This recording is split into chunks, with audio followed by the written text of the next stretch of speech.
नमस्कार फ्रेंड्स, स्वागत है आपका यूट्यूब चैनल में। आज अगस्त के महीने में एक ऐसी घटना पर चर्चा है जो सिंह राशि वाले जातकों के जीवन में एक बड़ा बदलाव लेकर के आ सकती है। और इस बदलाव से पहले एक चीज़ समझनी होगी कि आप इस समय बहुत ही बुरी तरह से ग्रसित हैं। आपकी राशि को पूर्ण रूप से जकड़ा हुआ है। राहु और केतु महाराज के एक्सिस में आपकी राशि इस समय चल रही है, सिंह राशि। और इससे पहले तो आपको काल सर्प नामक दोष भी व्याप्त था, और इस काल सर्प नामक दोष की वजह से कोई भी काम नहीं हो रहा था। डोमेस्टिक फ्रंट पर परेशानी है, प्रोफेशनल फ्रंट मतलब घर गृहस्थ को लेकर के आपके उजाड़ की परिस्थिति थी। वहीं पर जो है आपके जीवन का कोई भी कार्य, चाहे वो नौकरी को लेकर के था, करियर को लेकर के था, बिजनेस को लेकर के था, कुछ भी नहीं बन रहा होगा। अब जब ये सभी कार्य बन नहीं रहे थे तो घर में सुख शांति किस प्रकार से रहे। तो इस परिस्थिति से आप बहुत बुरी तरह से जूझ रहे होंगे। अब इससे बाहर निकलने का मार्ग 1 अगस्त से निकलने वाला है, और आज 1 अगस्त से लेकर के 3 अक्टूबर तक की प्रेडिक्शंस है, जिसमें राहु महाराज शतभिषा नक्षत्र, राहु का अपना ही नक्षत्र जो रोक रहा था आपको हर कार्य में, उससे मुक्त हो गए हैं। अब मंगल के नक्षत्र में आ गए हैं, धनिष्ठा नक्षत्र, और चतुर्थ चरण मतलब ज्योतिषीय भाषा में वृश्चिक नवांश। तो इस समय ये वृश्चिक नवांश में नजर आएंगे, और सिंह राशि के लिए ये चतुर्थ स्थान है, सुख स्थान है। इसीलिए मैंने आरंभ में कहा कि जो घर का वास्तु दोष खराब हो रखा है, घर की जो आपकी परेशानियां हैं, चाहे बच्चों की नौकरी है, आपका स्वास्थ्य है, कर्जा है, उस सभी से बाहर निकलने का मार्ग यहाँ से जो है वो प्रशस्त होता हुआ नजर आ रहा है। अब ये मार्ग जो प्रशस्त हो रहा है, इसमें कारण जो है राहु महाराज, जिसको वायु तत्व से निर्धारण किया जाता है शनि महाराज की तरह, और मंगल जो अग्नि तत्व है। तो मंगल और जब वायु जो राहु महाराज की है, इसे कई बार जो है वो दावानल भी कहा जाता है, मतलब जंगल में लगने वाली आग। फिर वही विध्वंसक घटनाएं भी हैं, आंदोलन भी है, क्रांति भी है। फिर वही मंगल एक सर्जन भी है, हीलर भी है, जब उसको किसी अच्छी चीज़ का साथ मिलता है। तो यहाँ आपके जीवन में क्या हीलिंग होगी और क्या यहाँ पर विध्वंस होगा, उसको समझते हैं। उसमें सबसे पहले तो ये होने वाला है, जो घर का एक बुरा समय चल रहा था, घर की परिस्थितियों को लेकर के दिक्कतें हैं, परेशानियां हैं, वो समाप्त हो जाएंगी। अब परेशानी समाप्त होने का मतलब है घर परिवार वालों की नौकरी लग रही है, और सबसे पहले तो आपके खुद के रोजगार के लिए आपको यहाँ से आगे बढ़ने के लिए प्रेरित किया जा रहा है।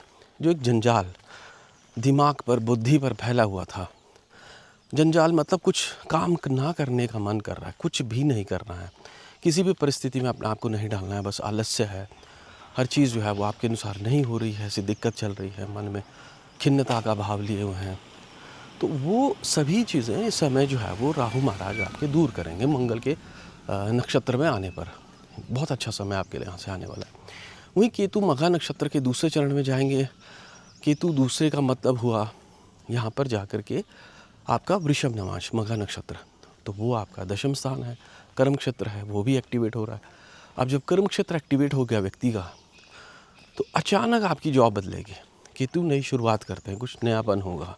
ये 1 अगस्त से आरंभ हो जाएगा। बिल्कुल आप इस चीज़ को नोट कर लीजिएगा, क्योंकि ये इस प्रकार से भाव जागृत है कि आप कुछ भी कर लें, आपको नई नौकरी, नया रोजगार, नया व्यवसाय यहाँ से आरंभ करने के अवसर बनेंगे।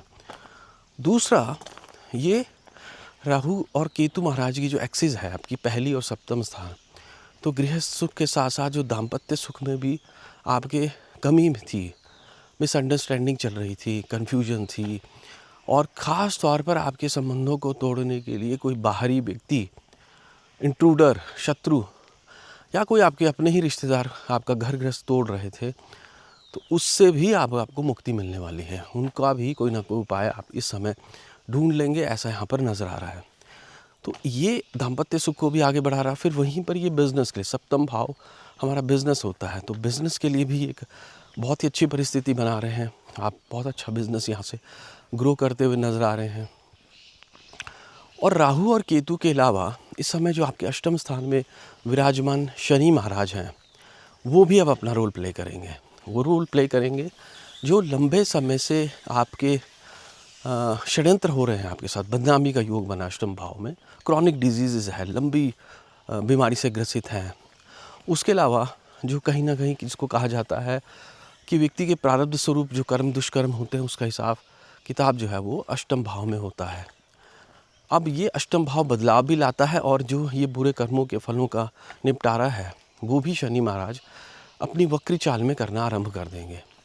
तो ये इस समय आपके लिए चहुं ओर से जो है वो शुभता के भाव जो है नज़र आ रहे हैं। आपके 12वें भाव में सबसे इम्पॉर्टेंट चीज़ जो है वो बृहस्पति महाराज का बुध महाराज के साथ मिलन होना है। बृहस्पति और बुध महाराज जब इकट्ठे होंगे तो ये आपको जो है फाइनेंस से संबंधित, वित्त से संबंधित जितनी भी शुभताएं हो सकती हैं वो दिलाते हुए नजर आएंगे।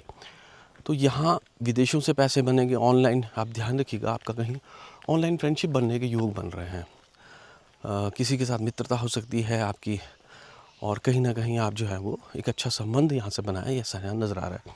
तो प्रकृति भी पूर्ण रूप से आपको एक नयापन प्रदान कर रही है। जिस प्रकार से आप देखिए बरसात के पश्चात पूर्ण रूप से हर तरफ हरियाली होती है, प्रकृति एक नया रूप धारण करती है। तो वही कुछ नया रूप धारण करने की परिस्थिति इस समय सिंह राशि वालों के जातकों के लिए बन रही है। कोई ऑनर, कोई टाइटल, कोई मान सम्मान, कोई कीर्ति आपको प्राप्त हो, ऐसा योग भी बन रहा है। क्योंकि केतु लगन में है या राशि के ऊपर जो बैठे हैं आपके, ये कीर्ति ध्वजा योग है। कीर्ति का मतलब ख्याति होती है, व्यक्ति को सम्मान मिलता है, व्यक्ति को कहीं ना कहीं समाज में स्वीकृति मिलती है, उसके कार्यों को जो है रिवॉर्डेड किया जाता है। तो वही सभी कुछ जो है इस समय सिंह राशि के जातकों को, और सबसे ज़्यादा इम्पॉर्टेंट आप नोट कर लीजिए इस चीज़ को कि आपको इस समय कोई ना कोई नौकरी लगने के योग बन रहे हैं। करियर प्रोफेशन में चेंजेस लाने का ये एक बहुत अच्छा समय आपके लिए बन रहा है। तो आप इसके लिए आगे बढ़िए और विशेष तौर पर केतु महाराज के लिए गणेश जी की स्तुति करना आपके लिए शुभ रहेगा। 12वें भाव में बृहस्पति बैठे हैं तो विष्णु जी की आराधना कीजिए, पीले वस्त्रों की आप दान कीजिए, व्रत कीजिए, उपवास कीजिए और ज्ञान सृजन कीजिए। कुछ ना कुछ नया सीखिए। इस समय आप सीखना आपके लिए सबसे सर्वोत्तम जो है वो यहाँ पर रहने वाला है। और इसी समय पर जो ये राहु महाराज आपकी जन्म राशि से चतुर्थ स्थान में नज़र आएंगे तो घर का कोई व्यक्ति आपकी मदद के लिए आगे आ रहा है, जिसमें विशेष तौर पर जो होगा आपका कोई पूर्वज है, कोई इंसेस्टर्स है, कोई आपके रिश्तेदार है, संबंधी हैं, वो सभी के सभी आपके जीवन में कहीं ना कहीं वापस आएंगे जो आपको छोड़ करके चले गए हैं। और इसी समय की जो एक विचित्र परिस्थिति आपके साथ बनेगी वो होगा किसी ऐसे व्यक्ति जो आपके जीवन को छोड़ करके चला गया है वो वापस आएगा। क्योंकि अब ये नक्षत्र पूर्ण रूप से बदल दिया है राहु महाराज ने, मंगल में चले गए हैं। मंगल जैसे मैंने कहा एक अग्नि के स्वरूप, वायु जब उसके साथ मिलती है तो बहुत अच्छा फैलाव होता है, बहुत जो बिगड़े हुए कार्य होते हैं वो संवरने आरंभ हो जाते हैं। और ऐसा कौन सा काम नहीं होता जो सिद्ध नहीं होता, क्योंकि ये मंगल की ऊर्जा पुश करती है, आगे बढ़ाती है, कैटलिस्ट का काम करती है। तो ये आपके लिए सबसे सर्वोत्तम परिस्थितियाँ रहने वाली हैं। प्रयास कीजिए, जिसको कहा जाता है मंगल का कार्य ही प्रयास है, और राहु महाराज वहाँ से अचानक परिवर्तन आपके जीवन में ला रहे हैं। फिर चाहे नौकरी को लेकर के हो, बिजनेस व्यापार, पैसे को लेकर के हो, और किसी संबंध को लेकर के हो। तो वृश्चिक नवांश गुप्त प्रेम संबंध भी होते हैं। वृषभ नवांश है केतु का, वो भी कुछ नयापन ला रहा है। तो कुल मिलाकर के लिए आपके लिए बहुत शुभ है। धन्यवाद।